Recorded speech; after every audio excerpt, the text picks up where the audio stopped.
Talvez se eu tivesse colocado dinheiro na cueca, ao invés de colocar uma peruca na cabeça, teria sido menos polêmico. Mas eu quero te fazer uma pergunta. Você conhece a história da Lia Thomas, que é uma nadadora, mulher trans, de que antigamente competia com homens e ocupava ali o ranking 462 e agora ocupa o ranking 1. Ele quebrou o recorde anterior por 38 segundos de diferença do segundo colocado, ou seja, a segunda colocada, enquanto ela estava nadando, a Lia Thomas já estava comemorando ali o seu prêmio. Inclusive, recentemente agora, uma advogada pediu vestiário separado, uma vez que a Lia Thomas estava ali expondo sua genitália masculina dentro do banheiro com outras mulheres.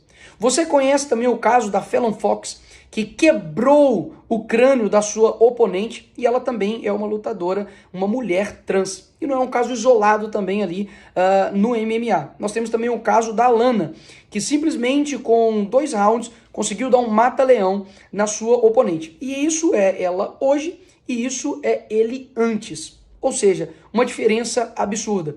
E por fim, o caso também do pivô da Gabrielle Ludwig, que também é um transexual de 50 anos, que nada mais, nada menos, entrou ali para poder competir uma competição de basquete da Califórnia com garotas. E dá só uma olhada aí na diferença de tamanho e biológica em todas elas. E isso não é exclusivo do mundo dos esportes. Nós temos, por exemplo, a Caitlyn Jenner, que antigamente ele era assim e agora está dessa forma. E foi eleito uma das mulheres do ano. E essa história é engraçada porque ele mesmo é contrário homens participarem de eventos femininos esportivos. E ela está sendo o quê? Cancelada pela esquerda. Isso prova mais uma vez que não importa o que é falado, o que importa é quem fala, porque até mesmo uma trans que discorda disso, ela está sendo cancelada pela esquerda para não acontecer, por exemplo, casos como esse skatista de 29 anos que conseguiu ali ganhar de meninas de 13 a 16 anos um campeonato de skate. Agora, o que eu disse no meu discurso foi exatamente isso daqui. Uma defesa pelas mulheres. E talvez as pessoas não estão acostumadas com o que está acontecendo, porque esse movimento ele é muito silencioso e gradual. Antigamente, tudo que o movimento ativista, LGBT e feminista queria era privacidade. Nós vamos fazer tudo aqui dentro das 4 paredes e não queremos mais mexer com ninguém. Mentira. Hoje nós estamos percebendo que o meu discurso, eu tinha razão. Afinal de contas, bastava ser contrário a eles que você é considerado um criminoso. E basicamente o que acontece hoje é que as mulheres, sim, estão perdendo espaço para homens que se sentem mulheres. Afinal de contas, todos esses exemplos aqui que eu dei, né, caso isolado número 1.380.000, tem acontecido de forma gradual. E isso faz com que as mulheres atletas se sintam descredibilizadas, desmotivadas, desanimadas. Afinal de contas, basta um homem entrar e simplesmente vai quebrar toda a luta, todo o exercício, todo o treinamento que ela fez para poder atingir aquele patamar. E para não acontecer isso com outras pessoas, que eu me coloco aqui realmente na posição de sacrifício, de tomar pancada de todos os lados, para que isso não chegue, por exemplo, até a sua filha. Porque já existem casos hoje de homens que entram, por exemplo, para poder se depilar e a profissional recusa, afinal de contas, ela foi profissionalizada para poder depilar mulheres e elas estão sendo taxadas de criminosas e transfóbicas. Existem casos, por exemplo, de homens que se sentem mulheres que vão até o salão de beleza para poder fazer a sobrancelha e a profissional recusa e também acontece um cancelamento. Afinal de contas, ou você aceita ou caso contrário você se torna um criminoso. E o que mais assusta em toda essa história é que, de fato, eu utilizar uma peruca para poder elucidar um exemplo daquilo que está acontecendo, ou seja, um princípio que eu me sinto, eu me torno, para mostrar o quão perigoso é isso e quantas brechas podem acontecer, por exemplo, de um homem se sentir mulher e entrar dentro do banheiro da sua filha, dele entrar no banheiro ali da academia e acontecer ali alguma tragédia. As pessoas colocam isso como se isso fosse pior, por exemplo, do que de fato está acontecendo. Nós temos uma perda do espaço das mulheres para todo um ativismo, bem gradual, bem silencioso, mas muito efetivo. E o que anteriormente era somente uma vontade de lutar por direitos, hoje, na verdade, o desejo da pessoa se torna um dever para o outro. E pior, ele tem que se tornar, inclusive, uma lei. Caso contrário, você será sancionado. E ainda tenho que ver ainda parlamentares, judiciários, todos sistematizados para poder, por exemplo, cassar o meu mandato ou aplicar ali uma sanção judicial. Isso beira a infantilidade. Afinal de contas, o artigo 53 me dá total liberdade para palavras, votos e opiniões ali na tribuna. Ou seja, o que eles estão querendo fazer é uma retaliação para poder tentar me parar e poder colocar panos quentes no posicionamento conservador.